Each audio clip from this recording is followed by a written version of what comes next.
Welcome to the BMW test center at the Nürburgring. My name is Christian Flesser. I'm head of driving dynamic systems development at BMW M. I'd like to give you an insight into the secrets of BMW M's driving dynamics development.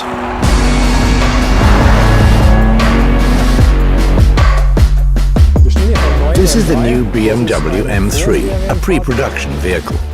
This means that we're already close to series production within the various vehicle development phases. We're at the Nürburgring to coordinate the fine-tuning of its driving dynamics control systems. The new M3 will be available in two drive options: rear-wheel standard drive and our new MX drive, all-wheel drive.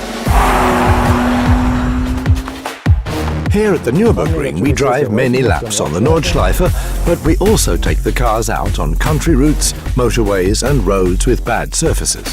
We want to find the best possible balance between racetrack performance and customer suitability, customer benefit, customer performance.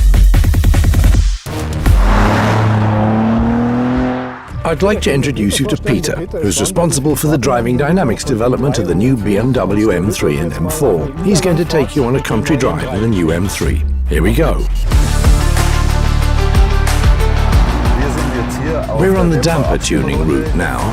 We drive this route about 7 times a day before heading back to the workshop.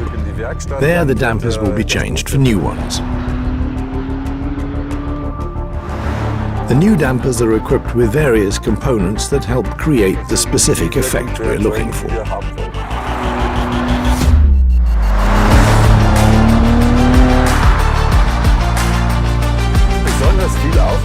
We put a lot of effort into eliminating disturbance from the steering system, such as the force generated by friction.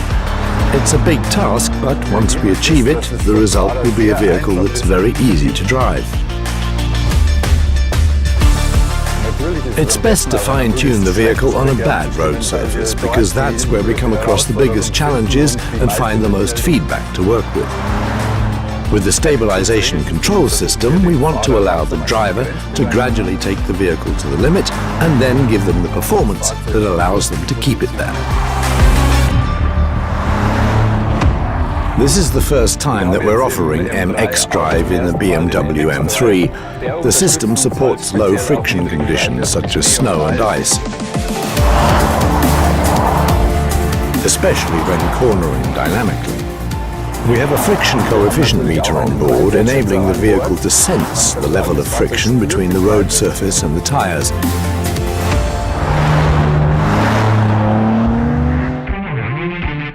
Here we go. 1 lap around the Nordschleife. The disappointing thing about this lap is that I'm only the passenger, but luckily Peter is a great driver. Now it's on to the first exciting section, braking at Hatzenbach. This is very challenging for the ABS. Here we check to make sure that the wheels don't stop at the slip value and that the car brakes well. We're driving straight over the top of Schwedenkreuz, one of the circuit's fastest sections. Here it's important that the car has good aerodynamic balance, so that when you're driving like this, the rear remains stable and tight to the road and we don't lose any wheel load. Now we turn into Fuchsröhre. Fuchsröhre is a very narrow section if you take the ideal line. Here we need a very controlled body. There's still the potential for improvement right now. The car is still very pressure heavy. Now we're driving out of the corner with slight oversteer. There's roadworks here. Of course we're driving within the speed limit. So, roadworks over, on we go. Now we head in the direction of Kallenhardt. Here you need good grip at the front axle when turning in, as the corner's very tight. Turning in's a real pleasure.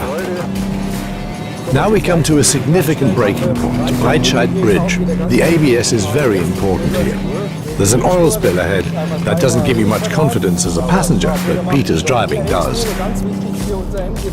Here at Exmüller, the M differential comes into play. You need grip because the corner turns outwards. You also need forward traction to take the speed into the Lauder curve.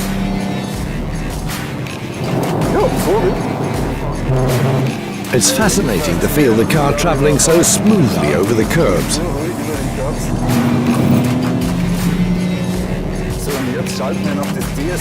Now we switch on the DSC, which takes us very softly to the limit.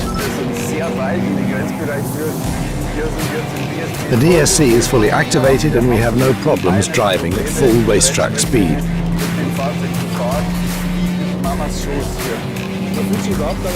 You don't feel at all restricted. The car releases torque freely, but helps out if you overdo it. One lap on the Nürburgring Nordschleife in the new BMW M3 is so fast. It's a cool car, absolutely thrilling. For me, the M3 is at its best in every situation. As developers, we have best in segment goals, and the M3 masters them all with confidence. That's best in class.